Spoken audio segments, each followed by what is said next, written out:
lahat ng gusto natin ay para sa atin. At sa lahat ng bagay na hindi lang ito sa atin. Sa love life, buhay pag-ibig, hindi lahat ng hilingin natin ay ibibigay sa atin ng Diyos. Dahil ang totoo, meron siyang napakagandang plano para sa bawat isa sa atin.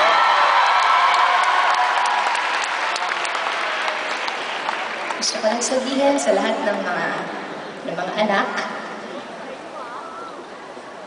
mga anak na babae, most especially, just like our parents, God only wants the best for us, His children. And if it's not meant to be, one has to let go and move on. Dahil kapag nakapag-move on ka na, only then will true love find its way to your heart.